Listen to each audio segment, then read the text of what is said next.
Lisa and my jungle journey. I've got something different for you today. I hit my 6-month mark this past month since I moved down here, and I'd like to do a recap on many different things that I've encountered and seen, and what I've appreciated, the things that I have found challenging. So perhaps that might answer some of the questions for the people that have been asking me. So let's start out first with the first question. I've actually got them all written down on paper here, so I'm going to kind of ad-lib as I go and tell some stories, and hopefully you'll find it interesting, because it sure has been interesting to experience it. Okay, so the happy surprises, and you know, I did vacation here first before I moved, so there are some things that I knew about already, but others that you can't possibly experience it until you are living here. So the first thing is okay, what is my happy surprises? The different things that I've encountered that I've been very pleased about. Well, I think that for practicality speaking here, finding that the hardware stores and the auto parts stores and all those things here, living in the South Pacific side of Costa Rica, they're all accessible. I've got quite a bit of stuff here. When I first visited here, I didn't recognize anything, and especially if you don't speak Spanish yet. The only way you're going to find out what a store is all about is to walk inside and explore. I have found that a lot of these different hardware stores or construction and home supply stores have everything from appliances and, tile and all sorts of things like that, just like a Home Depot or something. Maybe not necessarily as big, not in that way, but they've got literally everything. So I don't need to travel to San Jose for that. Most of what I need for doing around the house is here. Same thing with the auto supplies stores. I have found a really great mechanic who actually came from California. I absolutely love him. He's like a genie whiz. So to find somebody like that in my area has been a very happy surprise. There was a story about how I actually connected with him, and I'll probably go over that in a little while.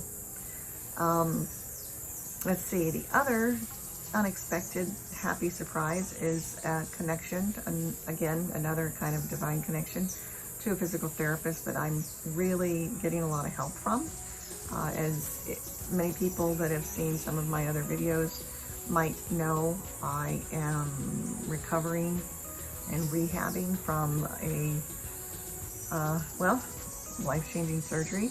I had bone cancer as a kid, had my knee fused for 40 years, couldn't bend it, because that's where the cancer had been, was in the knee joint. And anyway, so that was restored a couple years ago. It's going to take a long while to get the mobility, the strength, and all of that back, because all the muscles were basically non-existent, and the brain, the brain-body connection wasn't working. So that is my story of recovery, and I've been working on that bit by bit. And to find a PT here who's exceptional and talented and intuitive is a gigantic blessing. So now, unexpected challenges. Okay, so everybody knows that nothing is perfect in life, and even though all of my videos are upbeat, because that's the kind of life I choose to live, obviously I'm going to have challenges just like everybody else. And so I think the biggest challenge here has been the internet connection is number one. And then the telephone service, not Costa Rica telephone service, but I learned the hard way that if you have, I came from the US, so if you have a telephone plan, cell service plan with the US, and you're going to be coming down here permanently, for instance, you might want to tell your telephone company that your service provider, that you're going to be traveling internationally, and for them to turn that on, that little option, so that before you come here, you don't want to try to do it from here because you can't do it from here. I had the hardest time when I first came trying to connect with my bank up there. I found that because when you come down here, you need to get a SIM card for your phone for a Costa Rica service, and there's several different providers. I have Colby where I am. I also have a Claro SIM card. You do need to keep those updated though, otherwise they will expire. So anyway, make a long story short, the phone service, I found the only way that I could manage to talk with anybody in the United States about my finances or other legal matters or anything like that, because I can't call on a local Costa Rica plan, was to get a Skype number, a Skype US number. And I also have a Google Voice number that that I've been changing all of my accounts over to, so that I can get text messages. Because now with all of the verification, are you really who you say you are, you're going to have, you know, different codes texted to your phone. And if you don't have the capability of receiving texts, which I can't on my US number because it doesn't work here, you're kind of stuck. And that was really frustrating, trying to figure that all out. I was looking at different groups and trying to get other people's opinions, and I tried so many different things. So that was probably the #1 challenge when I first came, honestly. The internet service down here, most people use WhatsApp. There's not much texting that goes on through the local number. It's really for connectivity when you're out and about and you've got mobile data. Let's see. So the other thing, so WhatsApp, if you have started a WhatsApp account in the US and you come down here, it's not going to be a problem for you to have your WhatsApp number reflecting your US number. Most important thing is, don't delete your WhatsApp app off of your phone, because if you want to put it back on, or for whatever reason, if you have a problem with your phone and you want to put that app back on, you're going to have to go through the verification process with your US number, if that's the number that you had with your WhatsApp account before. And since you're not going to be able to verify by getting an SMS or a text message with a code, you can't use that number again. Ran into that when I was having some trouble with my phone, and I tried to do a reset, and oh yeah, I seem to be, if you ever want to find a problem with equipment, just put me on it, because I will find the flaw in everything. Yeah, it's not a good thing. So anyway, that's another little tidbit I found. Don't delete your WhatsApp app if you can help it. And if you do, you're just going to have to use either your Costa Rica number and somehow manage to give that to everybody. I suggest using Facebook Messenger. That is the other way that you can communicate from here to the States or Canada or wherever. The video calls and the video chats work really well with that. I haven't tried FaceTime yet. I have an iPhone, but I have heard that it should work. I don't know. Not sure about that. I need to try it. So I use the Facebook Messenger for video chat and calls, and I also use WhatsApp, because you can do the WhatsApp with both video and calls as well. Another thing of communication for my parents, my best friend, my dearest sister, Lisa Cook, actually got, for Christmas, she got myself and my parents an Echo Show through Amazon, and that has been wonderful, because it's very easy for them technologically to drop in or to take a call from me, a video chat, and we can see each other. So it's not as big of a deal, me being down here and not being able to chat with them, you know, and be there. So those are all little communication things that are wonderful, little tidbits that'll probably be helpful. Let's see here. Okay, so the Wi-Fi. Let's get back to outages. All right, so Wi-Fi, where I am right now, goes out quite often. Sometimes during the day when there's no storm. Usually just for a short period of time. But here lately, we have been hit by lightning twice on the property. It has fried the boosters, fried the router, and the Cabletico people are not able to get out here right away. So I've been without internet for about a week now, and it is expensive to buy data. So if you're gonna have to try to connect using your cell phone, unless you actually purchased an unlimited plan here in Costa Rica, or you happen to have an international calling plan through your US or Canadian provider or wherever you got your plan, it otherwise is going to be really expensive. Anyway, so power outages, they also happen even when there's not a storm. I had heard back when I was doing all sorts of research that power surges can occur and blow your appliances. I have been fortunate not to have that happen. I have surge protectors on all my important equipment, so that does help, but obviously like the router and the boosters here, it didn't matter. When a lightning strike hits, it will travel anywhere, and I guess it traveled through the cable. But still, I didn't get that problem here in the house, so I'm good. Plus, I don't generally keep my laptop and my phone and everything plugged in unless I'm here to monitor that.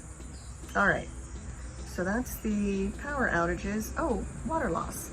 Okay, so there's one thing here about Outages. If you're interested in moving here, there is a lot of growth. There's a lot of construction, as you can hear in the background. And I kind of live up the hill in one of the higher elevation points. Not super high. There's lots of hillsides and, you know, mountaintops here. But there are a lot of developments, unfortunately, a lot of construction that's going on. A little disappointing. Because there is so much development going on. It's a beautiful location, very magical here. But there are people from elsewhere who have bought up a lot of land, and they are turning it into condos and homes and casitas and places to shop, and there's other stuff happening. So unfortunately, it is not going to stay the beautiful natural place that drew me here. In time, it will be all residential, you know, magnets for people that want to have second homes, I guess. But in any case, and that kind of points out why I had a little video I put on Facebook of a sloth crossing the road. And he was headed for a big, deep cement ditch that was on the other side of the road. And then if he was able to get out of there, he would have had to have crawled up the embankment to a barbed wire fence. And on the other side of that fence was someone's residence, and there was no trees. But he was gonna have to crawl for a long while to get back to the jungle. We did a little sloth rescue there, but unfortunately had to put him back where he came from, which is beautiful treed lots. But again, I think the reason he was leaving from that area is because I found out afterwards that they were developing that area. So he was probably trying to get away from all of that mess. Had I known that, I don't know, maybe I would have called someone and actually had them come and get him. But he was in traffic, and even though it was a small little road, I needed to help him get on his way. And there was a really wonderful fella in a truck that saw what was going on, and he came and helped. But anyway, so that is one of my favorite animal sightings. But that does talk about the construction here in the area too. All right, so the water. Oh, sorry. So water mains sometimes are not buried that deep. There are areas here that need to be redone, and I think next year they're going to be the public works that maintain the roads. I kind of laugh about that. They grate the roads that are dirt and gravel and boulders once a year, so I've been told. Rainy season really washes everything away. I kind of play a game of trying to avoid the potholes, so I just have fun with it. But anyway, back to the water mains. So they're not always buried as deep as they need to be. And on the road that I'm on, it is at least once a week that water disappears. It goes out because the main is broken, or one of the pipes is broken, or they're doing construction and it's broken. So get your shower in the morning if you can. Generally, as soon as they start work, you're gonna have the potential for that becoming a problem at some point during the day. There's no telling when that could be. So doing your laundry also. Oh yeah, that's another thing. So for the first 5 months of being here, so that covered the water part. So the first 5 months of being here, I washed everything, sheets, towels, underwear, you name it, in my kitchen sink. And the most popular type of washing machine here is called a Tico washer. I've heard other people call it a Barbie washer. It's a side-by-side. It has it's manual, really. You hook a garden hose up to it or some sort of a faucet, and you kind of turn the dial and turn the water on so that the water's filling. Then you put your clothes in there with some soap and set the little timer for how long you want it to wash.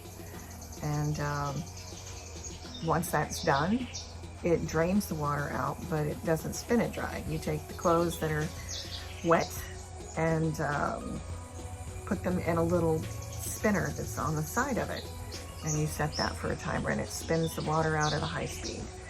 And then you take that and you put it on your line, line dry. That's most common here. There is one on the property, but it's a little challenging for me to get down to the area where it is with carrying a laundry basket, and I'm much stronger now than when I first came here, but it was easier for me to wash in the sink. And I don't have that's another thing. There's not typically bathtubs here. If you have a bathtub, you're really in a special kind of house. Showers, yes, you've probably all heard about suicide showers. I do not have one, thankfully. I mean, they're okay. I've taken showers in them. It's just where the wires show on the piping up above, close to the shower head, and that is for you set these little dials. Usually once they're set, you just leave them alone, but that is so that the water will heat up for you. It's heated up as it's just about to come through the shower head. I guess then that means they don't have a water heater in that situation. If that's not the case, somebody feel free to correct me down below. Okay, where are we? Oh my gosh, it's already 20 minutes in. Okay, well, I'm gonna go ahead and stop, and I'll do some more questions. I've got quite a few. You'll find it quite interesting, I'm sure. All right, you guys, well, I'll stop for now, and I'll talk to you again very shortly. As a matter of fact, next Tuesday, if not before. I'm trying just to do videos once a week. If you'd rather see them more often, let me know, and I'll fit in shorter ones a little bit more often. Okay, guys, Pura Vida. Have a beautiful day.